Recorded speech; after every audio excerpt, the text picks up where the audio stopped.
Well, good morning, everyone. I'm Rosalind Hardy with QCP Systems, and I am here to welcome you to another webinar being sponsored by the California MBA Diversity, Equity, and Inclusion Committee. And it is truly with my incredible pleasure to have our speaker for today, Brian Woody White. He goes by Woody. We don't want to call him Brian. He likes Woody. And he is going to be sharing a lot of very dynamic and very important information that we need to know in our industry, especially given where we are in our industry right now. We know the feds have raised those rates again, which is going to impact us even more as we continue to be challenged with the production within our industry. And I am so pleased to give you a little bit of information about Woody. After, after serving for over 35 years in technology as an executive and entrepreneur, Woody decided to pivot into the diversity and inclusion area of the business, as well as into the affordable housing arena. And his goal for this was to change many years of experiences, is to use that he learned in technology, in serving and assisting in underserved communities, and actually exposing more and making it more visible and accessible to employment opportunities, not only in home ownership, but Woody has actually been working in this area across business lines. His incredible technology background experience, he has started companies, technology companies, and he's just a wealth of knowledge. He has also worked for various organizations that I know that we all are familiar with. Woody has been with Countrywide, which is no more, but all we remember Countrywide. Also Credit Suisse, Sallie Mae, First Union, and he even had some time at the Mortgage Bankers Association back in DC. So Woody comes to us with a lot of knowledge. He is the Chief Diversity and Inclusion Officer for Homebridge Financial Services at this time. Homebridge is a national mortgage banker. They have offices and their arms reach wide across the country, serving all throughout from California to New York. And so it is, and also I want to share with you, he has so many articles, he has videos, podcasts. Once upon a time, he also actually had his own podcast that was called The Black Eye Show. That show had over 108 episodes. And so this lets you know that Woody is very passionate. He's very committed to this cause of diversity, equity, and inclusion, and to the affordable housing space. I hope that we all learn from this because there is an emerging market, and I'm looking forward to Woody spotlighting the emerging market for the housing industry and for the mortgage industry that we actually could be tapping into now. In light of the fact that our production is down, we know that we've got time on our hands now, unfortunately, because of our production. Our loan officers have an opportunity to look at these additional opportunities to help homeowners with their home ownership and refinancing needs. And on that point, it is just my pleasure to introduce you to Woody White, who is the Senior VP and Chief Diversity and Inclusion Officer at Homebridge. Woody, so good to have you with us. Great to be here. And, I have a whole lot of stuff to cover today, and I'll apologize up front.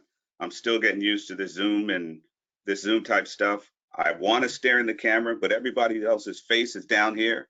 So if you see me staring down there, I'll try my best to at least look at the camera. Okay, excellent. Well, folks, today this is going to be a fairly fluid and interactive session. I actually love this session because Woody was open to this being more of a question and answer, if you want to even think about it like an interview kind of context, We're going to ask Woody some questions. He's going to dive into these questions for us and answer them. He's also open to you all out there participating. So you can use our question area.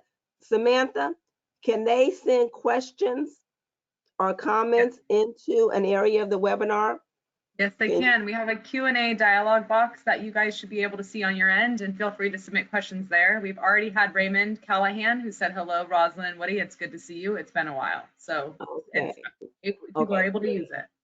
Wonderful. Well, it's good to have you on with us, Ray, as well. So yes, so this is an interactive session, you all. So we want you to use that dialogue box if you have questions, if you have comments, because Woody said he is open. He is ready to take it all on. And we want to use this hour to make sure that we get everything that we can get from Woody and all the important information that he has to share with us. So we're going to get started with some questions that we had that came in. And if you have questions, you have comments, please just use the dialogue box. So Woody, our first question for you this morning that came in from the industry was, how did you get buy-in from upper management to support the DE&I initiatives at Homebridge? Okay. So in a way, I was blessed. I was a little bit lucky, but I'll also walk through some of the details that you may need if you're just getting started in this. Homebridge management was actually kind of already there. There were conversations that occurred before the George Floyd incident as well. And I had brought certain things up over the years. So shortly after the George Floyd murder, I thought about what I was doing. I was already 30 plus years into IT, been there, done that, and I really wanted to get into paying it forward more. So we actually got together, senior management team, myself, and we talked about it in more detail. I thought I was ready to move on from IT, so we inked a deal for me to retire from IT and pretty much launch this division from scratch. And even after we decided to do that, it still took 2 months for things to really start moving forward. And I'll give you an idea of what I did before we actually pulled the trigger. So just to give you an idea, I had one-on-one conversations with everybody on the executive management team. And if you're just getting started doing this, you want to do the same thing. And I'll explain what you're trying to do. In those one-on-one conversations, you have to understand that just like you and me, we all have our different experiences. And you really don't know where everybody at the senior management level is. And what I was hunting for in my one-on-one conversations was I was trying to figure out, okay, is this particular senior manager a champion? Is this particular senior management somebody who doesn't really believe in what we're talking about, but feels bullied into it? Are they lukewarm on this conversation and they're just checking a box saying, okay, it's the right thing to do? Or is it a senior manager that I'm talking to that says this is woke BS? You know, you need to know that. And the only way you're going to know that is you have to be willing to have these conversations, and they have to be willing to have those conversations. And if you're in an organization and nobody's willing to have those kind of conversations, they're not willing to talk, it may not be the organization for you to launch something like this, because you may be beating your head up against the wall and not be able to make any progress, right? So that's the honest truth about it. I also pulled in a couple of peers of mine, as well as more direct reports to the senior management team, just to see who else would be champions in that same respect, who thought it was woke, this, that, and the other, so that I could understand, you know, who would help me set things up, who would be willing to give me feedback, and who would be in my circle of influence as I worked with senior management. So those are some of the things that I did. But after I did that, one thing I had to sit down and do was thicken my skin. So I know that sounds like a silly comment, but you have to remember this is DEI, and you may generate some personal attacks as you try to deal with this and turn it into something that people can follow, understand, and support internally. So I'm bringing this up because it's a reality. And the best way to explain this reality is to say this: your company is a microcosm of society. So when you're looking at the news and you see somebody marching for Black Lives Matter, some of those people marching work for your company. When you hear about the Proud Boys, there could be some Proud Boys that work in your company. So all of what you see out there, some of those people are your employees possibly. And as you go through talking about D&I and trying to put together your framework, you're not going to please everybody because of what I just explained in terms of that microcosm of society. So your skin has to be thick because you don't know what's going to come at you. You may say some things and they won't tell you, but they'll go to the senior management team saying that they don't like what you said as a DEI leader. So this is kind of what you need to really prepare yourself for, and how you need to work with senior management. Everybody has to be willing to be open in their conversations as you talk about your experiences to get this set up and make sure that everybody is on board.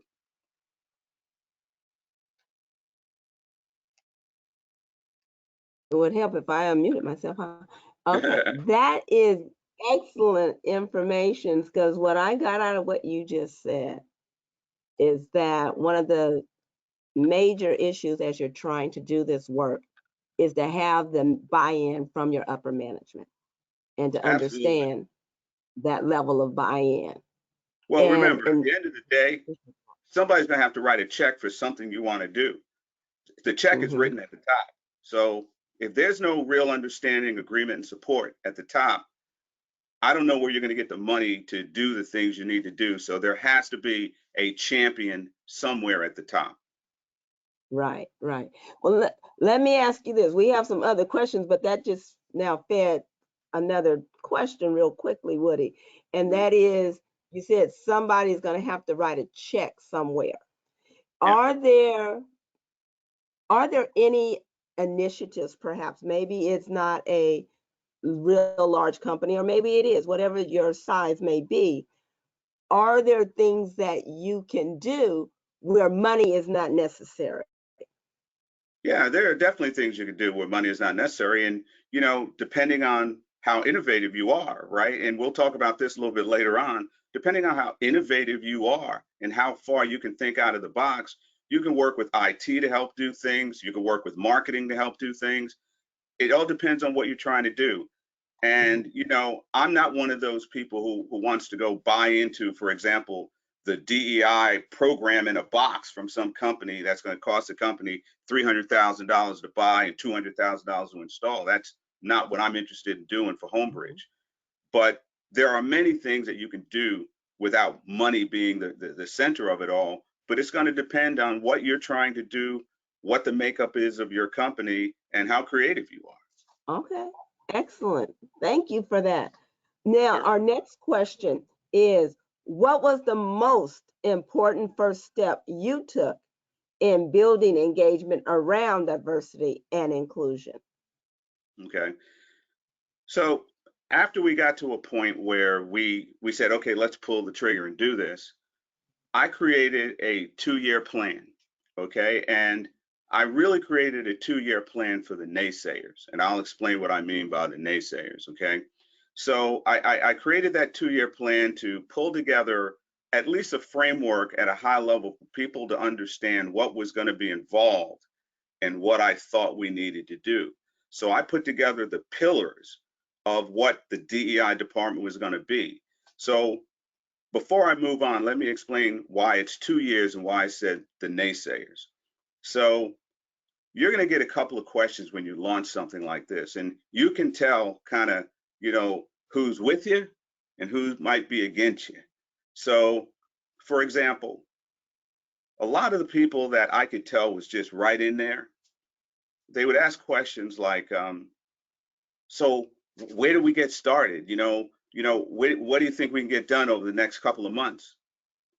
And then there would be other people who would say things like, where is this going?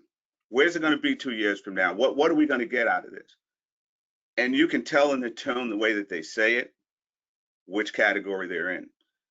So you really should start with a plan that's at least a framework of a year or two, because you don't want to sit there like a deer in the headlights with only a vision of 2 or 3 months when somebody else is going to ask you, have you thought beyond that?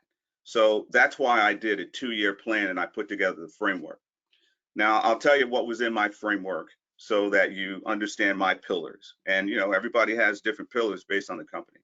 My first pillar was recruiting and internal alignment.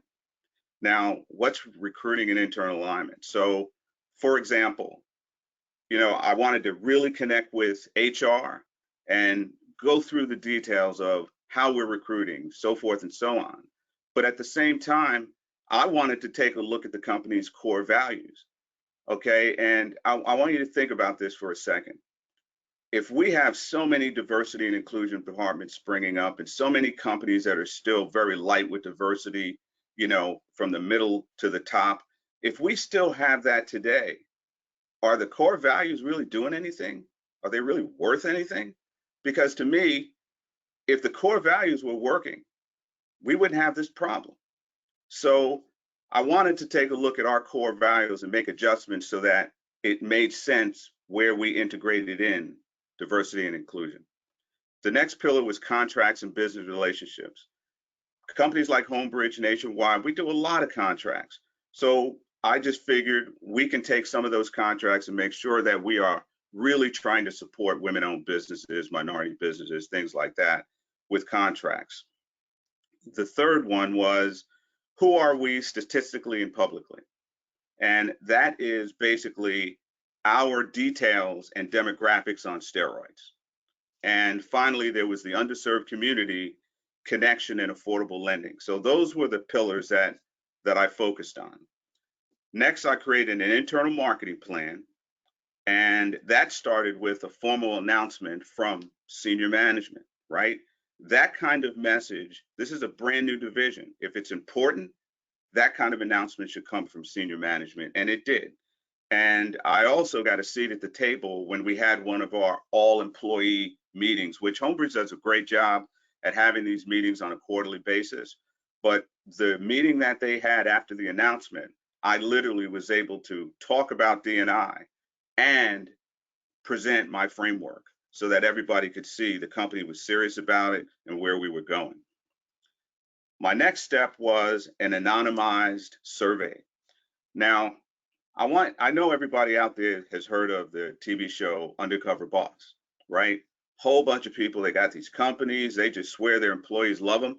And then they go out there and they realize their employees think they're out of touch, so forth and so on.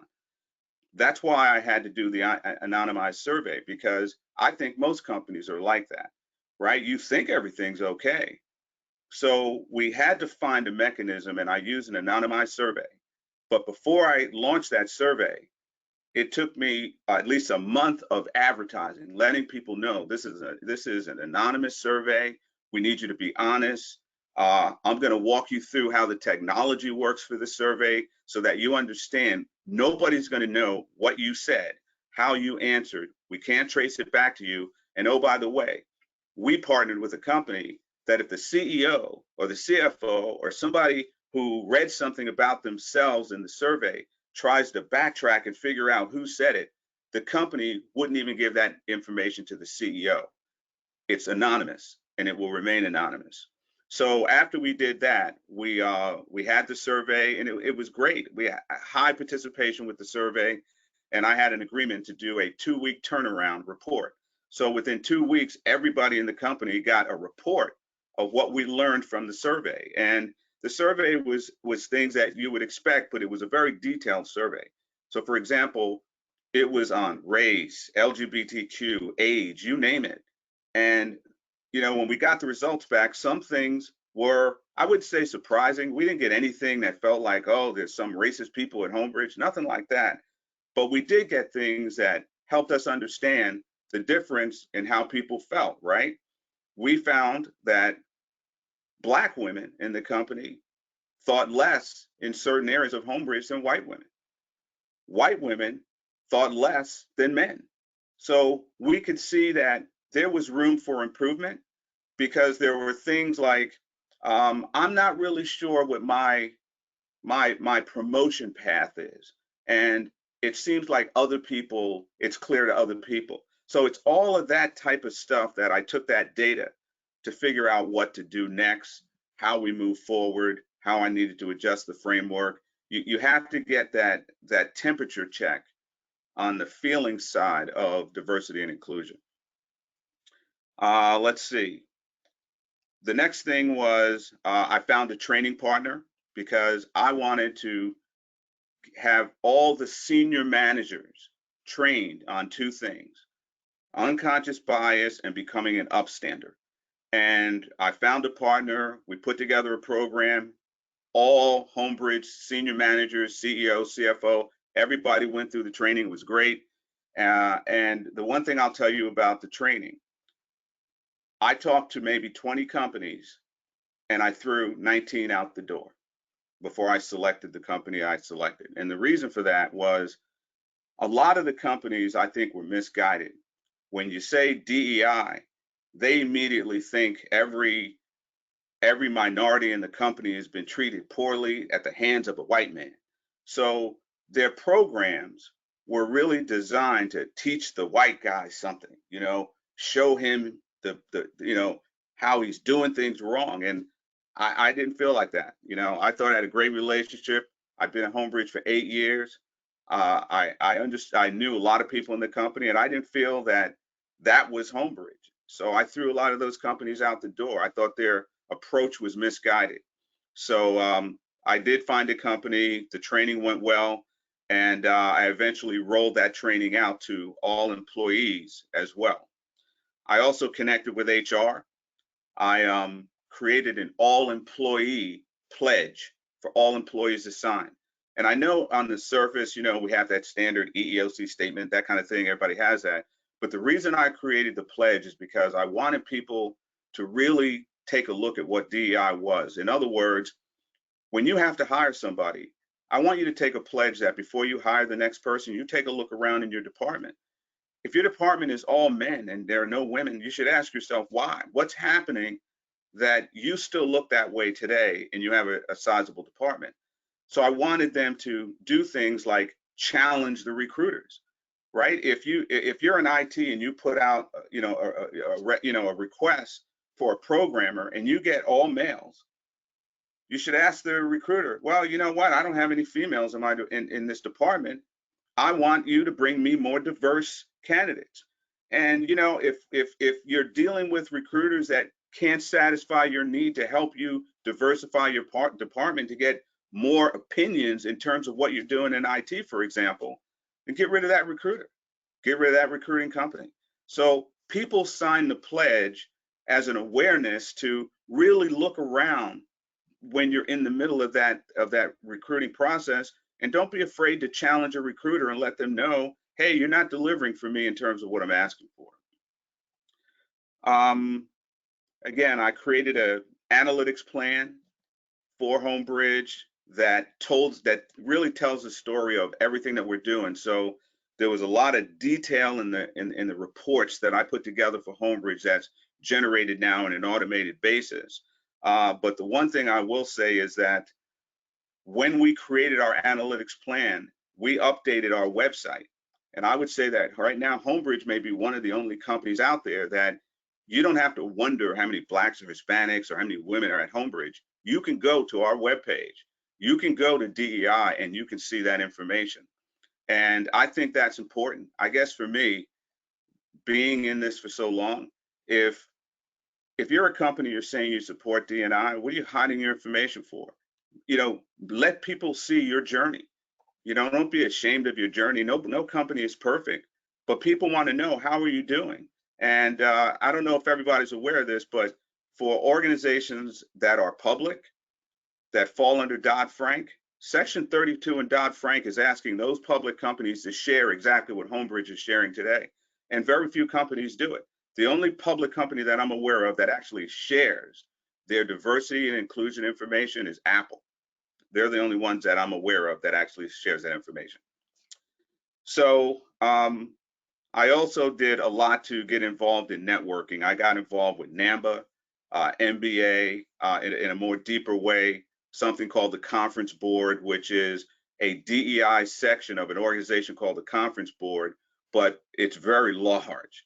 I mean, international, largest companies, Google, Procter and Gamble, and I joined the Conference Board, to learn.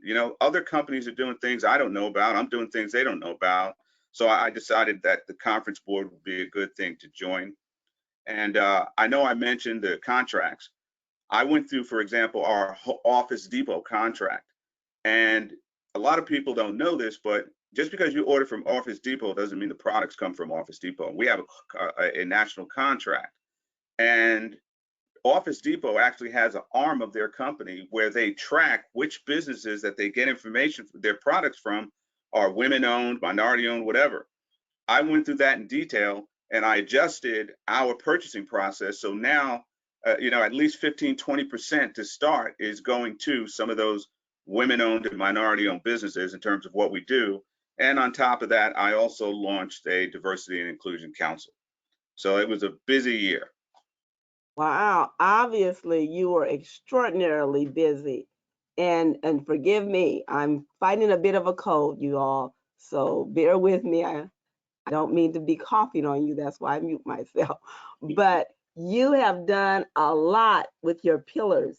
You're from recruitment to contract management, to the community, to announcing it, to the survey, which was what was very impressive to me, that you started with your management and you said everyone in the company had an opportunity to participate in the survey. And you got good feedback from that. And we got a then 95% participation rate. wow, see, that is extraordinary because you normally don't get that. And I especially was impressed by the fact that Homebridge is very transparent about their diversity results and what they're doing within the company. And you're right, we don't see a lot of that out there. So that was extraordinary. The training, how very intentional you were to get the right organization to work with your company as relates to providing that conscious bias training, which is needed in some organizations. So you offer a wealth of information. Homebridge is somewhat of a large organization, but I think there's enough here for those that, whatever size your company, you can kind of pillar from some of this to build your own pillars, if you will, within your organization. Now to a question that I'm really looking forward to you answering, especially in light of the fact that we are in an extraordinarily challenging space in the housing and mortgage industry with the feds back in DC raising the rates on us. And they raised them again yesterday, as I mentioned earlier. And so we're seeing production numbers just do a nosedive. I know that my company obviously feel it because we're a quality control and compliance company. And so we see that as we see our company's reports come in and their fall off in their production. So the next question for you, Woody, is how do we help loan officers see the financial value in working in diverse communities? Because you and I both understand, and those that are working in affordable housing, that this is a diverse communities. That's our emerging marketplace for the mortgage industry. And it starts with the loan officers. Okay. So how do we help loan officers to truly appreciate the financial benefit and value to broadening their market and going into diverse communities? Okay, so I'll say that this is going to be a raw answer. So the first thing I'll say is, as a DEI person or wherever you fit in your organization trying to answer this particular question, everybody needs to come to grips with some facts about loan officers, okay? Not all loan officers have heartstrings, and you need to come to grips with that, right? There are loan officers that are more interested in a fast close, 825 plus credit score or more, excellent money down, and working with identified borrowers that might have some credit issues, need some down payment assistance. To them, that's not a sound business deal. It's more work for less money. So everybody needs to understand that some loan officers will fall into that category, no matter what you do, what you say. So I understood that, and where and when, and if I have to deal with that, I will. But it's a reality. That's the first thing. The second part is you kind of also have to pull together a good story about these communities to even see if you can turn on their philanthropic gene, so to speak, right? Help them better understand what's happening in the communities, how they can actually help, and then get to that story about how it's beneficial as well, right? Now, for me, to talk to loan officers in terms of what we're talking about right now, I partner with my secondary marketing group because they have the detail. They have their finger on and pulse on the industry, the numbers, the value proposition with our portfolio, everything. And that's what I did. And working with secondary marketing, they took a look at the volume decline. They examined how bond programs can help them expand their buyer base and their realtor base, and taking a look at how products are the lifeblood for independent mortgage bankers. That's kind of how we approached it, to kind of build a story internally to help the loan officers see that in past years, when the market is booming, you kind of frowned at wanting to use government financing. It was kind of discouraged. But in the market today, bond programs are in vogue, and that's kind of where we had this conversation with loan officers, and that's kind of where it goes. Because in some states, bond programs can produce more revenue right now than conventional loans. So MLOs need to expand their referral partners, and they need to look deep into DPAs and grants. They got to get really familiar with that. And just in general, these type of programs, I think, in volume, is a great year-round strategy. So that's kind of the approach in terms of working with secondary to really break down that detail far more than what I just described, to really get loan officers to understand that there's a lot of volume and opportunity here, even during these downturn markets. And you need to focus on that as a part of your natural portfolio. In addition to that, trying to work with senior management to also, work with MLOs, because it's a big deal. So there's another part to this as well. And, I'll just put it out there this way. I say affordable lending underserved, people think Black, people think Hispanic. So I actually had, when I at Homebridge, but I actually had a loan officer tell me one time, I live in this part of the country, not a big Black population or Hispanic population, so I can't participate in this.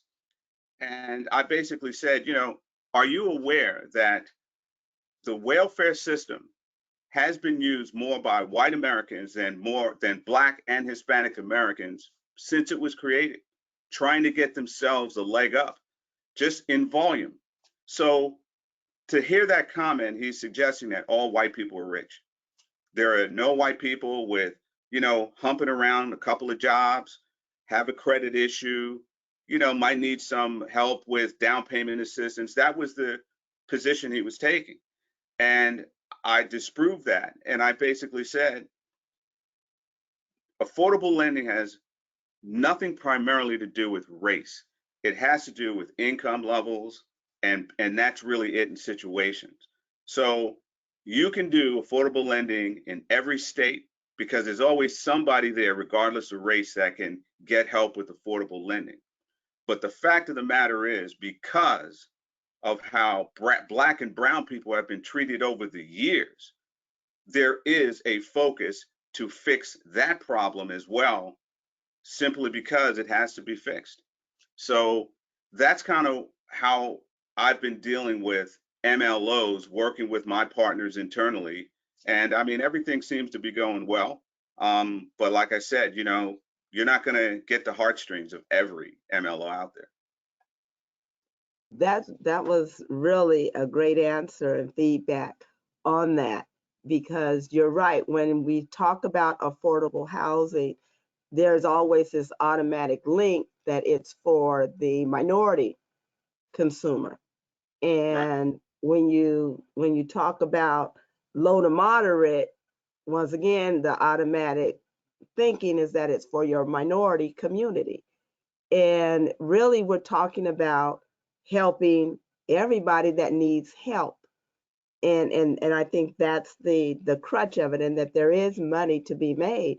And just one of my latest models of late is that as an industry, if we can simply meet people where they are and help them get to where they want to go, and accept that, as you indicated, some of it's going to take longer than others. And also, if I can just share with everybody out there, Woody said something. He said not all loan officers are going to fall into this. He called them, they don't all have heartstrings.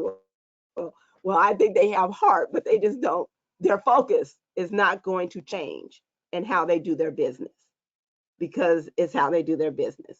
And I would encourage all of you that are working in this space, don't let those loan officers discourage you from moving forth with trying to do this in your companies, because they are not your whole sales force. Okay. And they are needed in our organization and in our industry, just like everyone else is needed. But you're not necessarily going to change their minds, as Woody was suggesting, and wanting them to dive into this space of affordable lending. And we have to be okay with that. So our next question is, how do we help the mortgage professionals see the need to value and to bring their quote A game when meeting with borrowers of color? Okay. So an MLO has to, I'm not going to say be an expert, but they have to understand the basis of the underserved market, for example, meaning that they have to be empathetic to some extent. Okay. And I'll explain that. They're going to be dealing with, even though in this day and age, a number of people who are not only getting their first home, but it's the first home in their family in some cases, at a lineage level or a generational level. So this is literally a first home that people are going to be coming from other places and saying, hey, somebody in our family just got a home. That's still happening. So if you understand that, you have to understand that as an MLO, you have to be prepared to answer maybe a few more questions than getting annoyed that people are asking you a few more questions. In the case of Black and brown borrowers, you need to remember that Black and brown borrowers are very much aware of their family members that got dogged with subprime lending. They're very much aware of multi-million-dollar red line judgments that just occurred no more than a month ago. They're very much aware about watching Good Morning America and seeing appraisal problems for just Black and brown people and things like that. So you need to understand that the person across the table from you, they may not trust you because they know what could happen to them.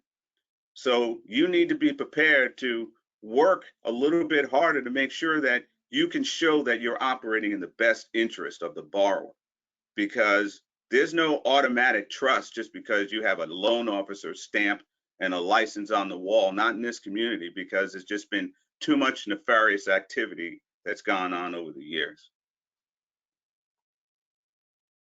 That's good. So basically, what I'm picking up from what you're sharing is that it's going to be important for the loan officer to gain the trust of that particular borrower that they're working with, and be as motivated and interested in helping them and understanding exactly what they have on the table and how they can help them to overcome all of that.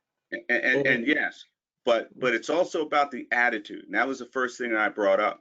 I've had people come back to me, working in a church or something like that, come back and say, you know, I was talking to the loan officer and I just didn't like the way I was treated and the way he was talking to me. And that happens when you walk in the door and all of a sudden they realize this is going to be one of those loans. I'm going to have to do more work. And believe it or not, when that happens, the attitude comes through. And so I'm also talking about the attitude and how you treat people, you know, along those lines. Okay, you're right, because that can be, people can tell whether or not you're really there to help or if you're really there, as you say, just kind of taking up their time. I remember doing a training years ago to a bunch of loan officers, a group of loan officers. And one of the first things that I said to them, I want to, first of all, put out there that you probably have read stats that say that African Americans disproportionately have worse credit than the majority population. Yeah, Okay.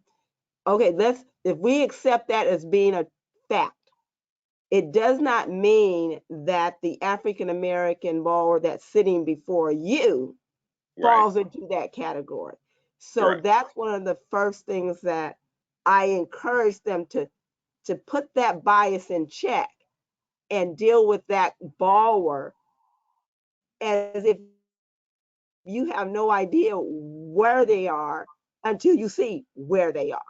Exactly. And once again, I think we're talking about, as you're saying, ensuring that you are in fact treating people in a very courteous and way that they will trust you and you will gain their Exactly. trust.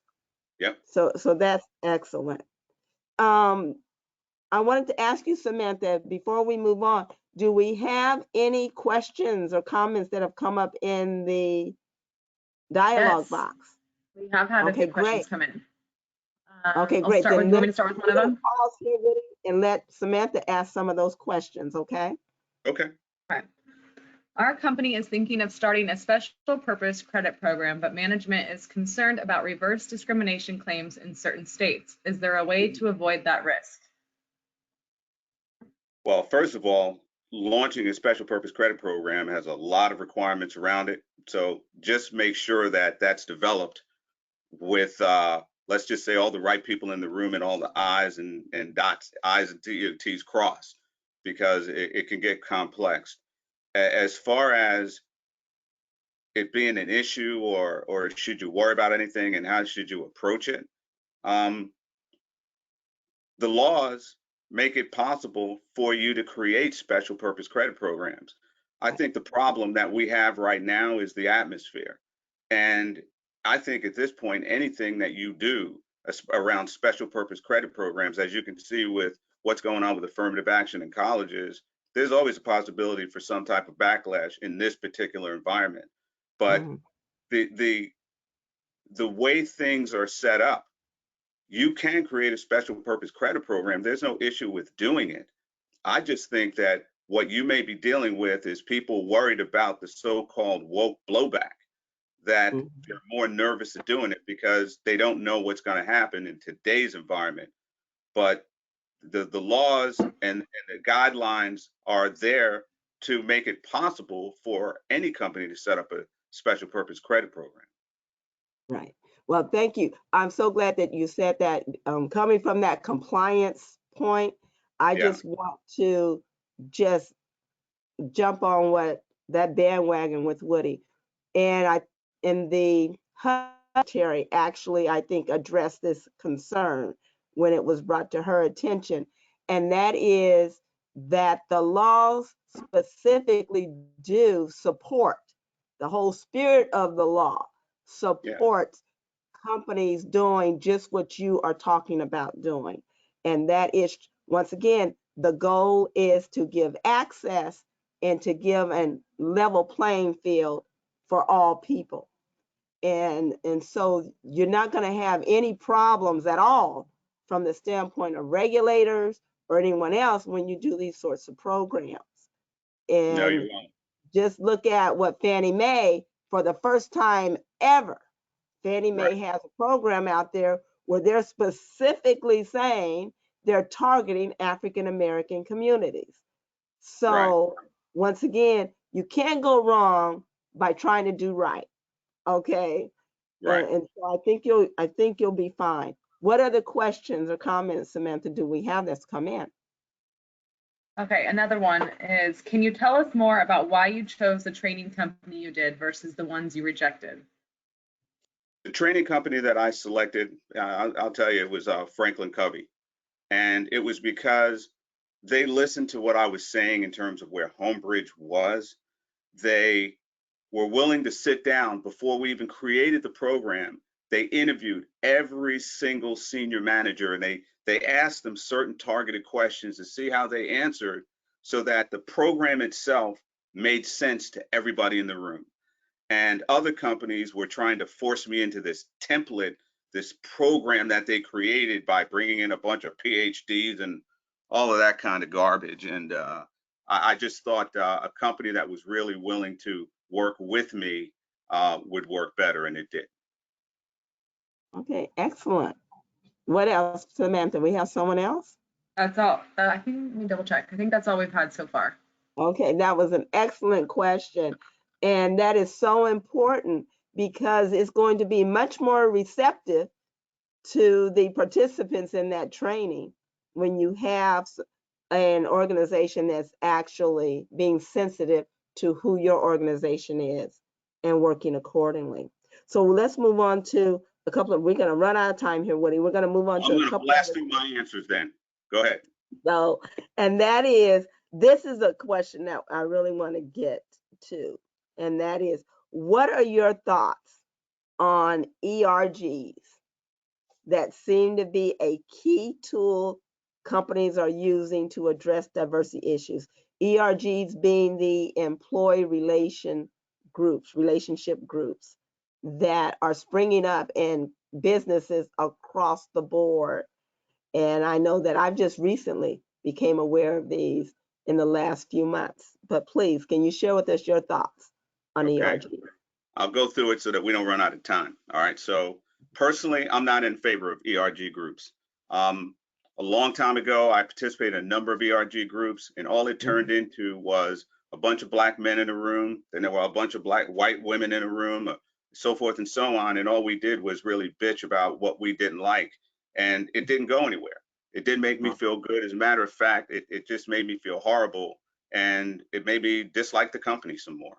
So it's not that I'm against ERGs, but I think they need a tight framework in terms of why they're being created, oversight, which executives are going to be involved from a sponsorship standpoint, and how it will be monitored.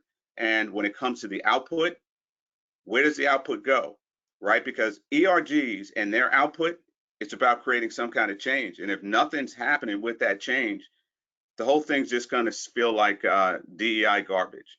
So again, it's not that I'm against ERGs, but I just really think they really need to have a tight framework around it. Now, I will say that I tried to do something that's a little bit more creative at Homebridge.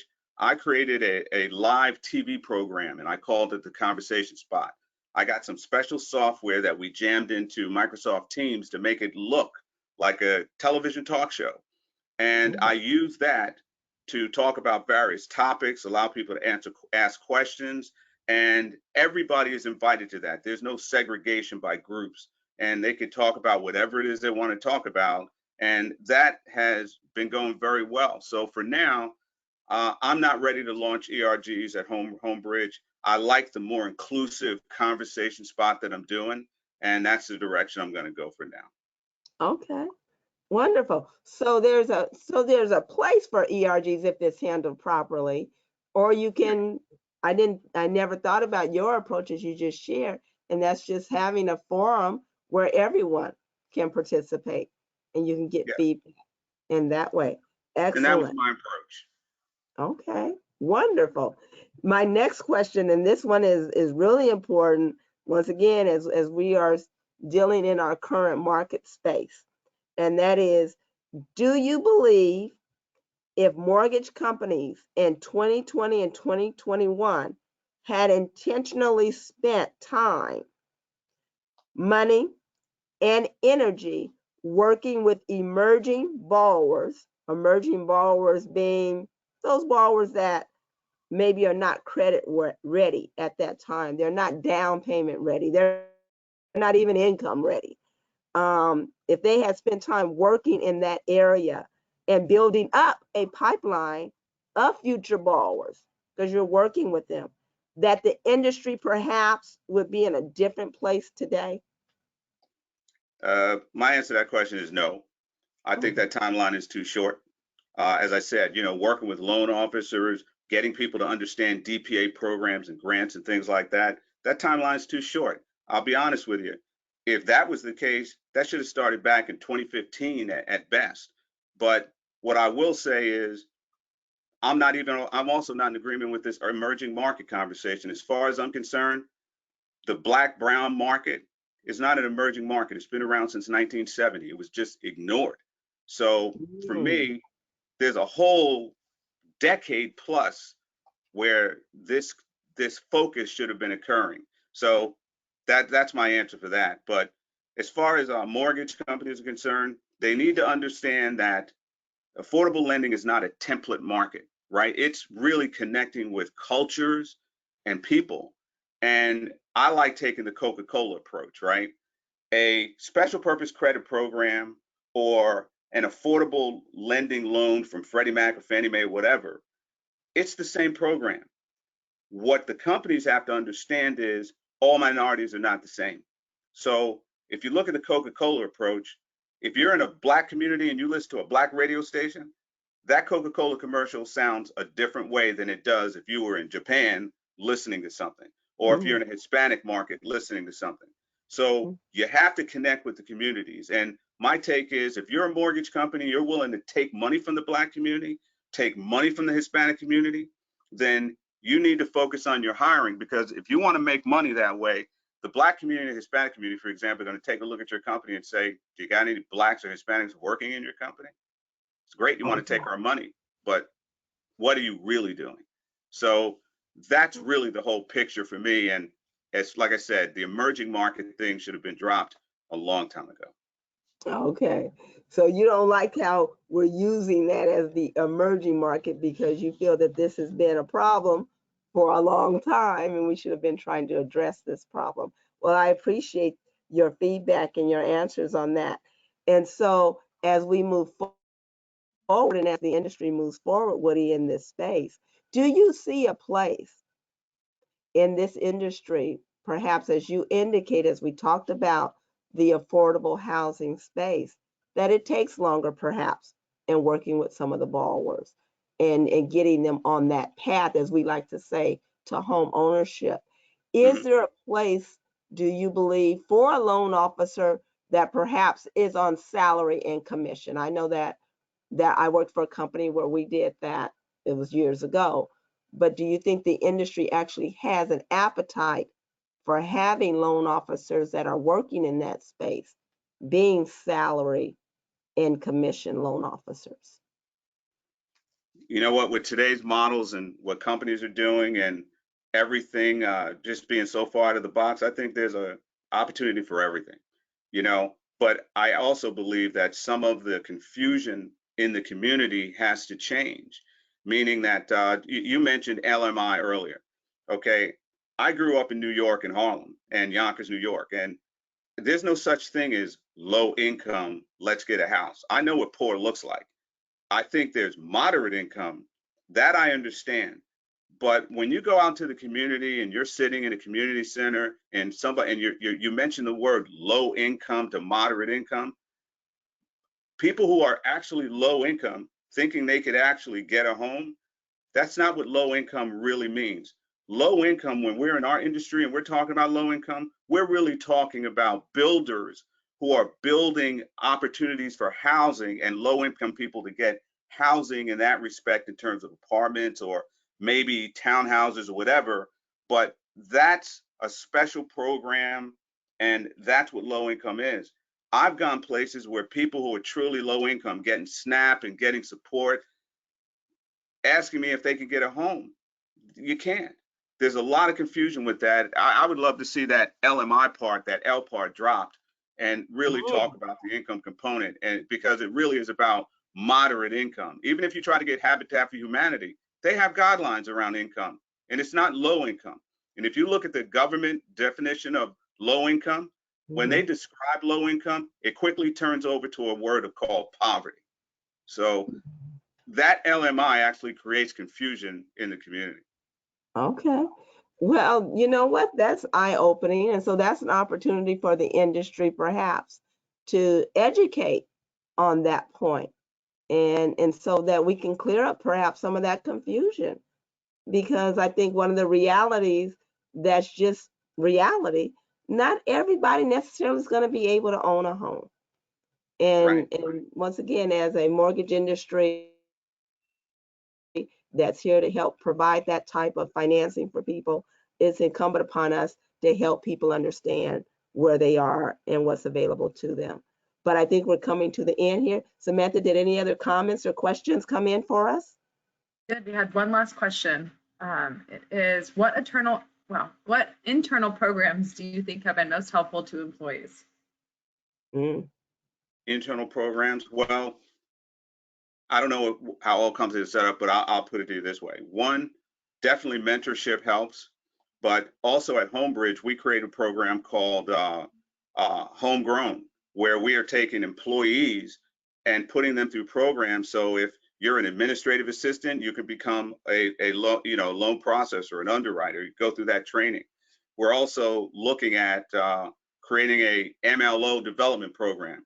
We already know there are very few minority loan officers. So you can't just keep saying there are very few minority loan officers. Companies have to start figuring out how to create more diverse loan officers. So, you know, there are a lot of things you can do internally with the people you have and people you bring in, and you can create, I don't want to call it a factory, but a learning process that is focused on teaching people certain job functions to get more diversity in the industry. If we don't do it that way, it's not going to happen by people just hiring out of other companies. It's the same people. We got to create more. Wonderful. That's true. And thank you for sharing that. I hope that answered that question for you, as we understand that we want to have a diversified workforce as well. And I'm going to put this out there. As Woody was speaking, it actually helped me to remember that we have employees that are working in our companies. And my question is, how many of our mortgage companies are looking inward at their employees that don't have homes, that may have the aspiration of owning a home? Are you working with your own employees in obtaining home ownership? That comes to my mind because I spoke with a young lady who works for a company, and her company, there was an employee there that actually got her on the path to home ownership. She was a single mom with one child, and she owns her home today because they worked with her over the course of 18 months to get there. So there's opportunity also within your own companies. So I thank you, Woody, so much for the information, for being so extraordinarily transparent and open with us in this space. I think that Woody's provided a lot of information for us to go back, hopefully, and be inspired to help our companies to reach up and reach out to all the other communities. And the Diversity, Equity, and Inclusion Committee is of the California MBA. We want to welcome you to come and join us. You can certainly do that. You can become part of the California MBA if you're not already a member. We have our chair with us here, Ian, who is the chair of our Diversity, Equity, and Inclusion Committee. And I'm going to turn this over to him to see if he has any closing remarks for us. And we're going to end this webinar after Ian. You're on mute. I think you're muted, Ian. Well, that was a rookie move, given that we've been in this for 2.5 years now. But hey, I just wanted to say thank you, Rosalind. Thank you, Woody. Thank you, Samantha, for putting on a great presentation. I think what we've seen here is evidence of the structure that we need to use to implement from within and also execute from externally. So I appreciate your insight. I appreciate your candor. I appreciate your ability to sum it up within an hour. I know there's going to be a lot of questions, and but I think we'll be able to continue the dialogue internally at the CMBA so that we can have that as momentum for the next turn. So thank you very much. We appreciate it. No Thank problem. you. And this webinar it was recorded, so it will be on our DEI committee page on cmba.com if anybody needs to refer back to it. Thank you, Woody. Yes, ma'am. Thank you, Rosalind, and thank you, Ian. Great job. Thank you. Thank you all. Everyone. Bye-bye.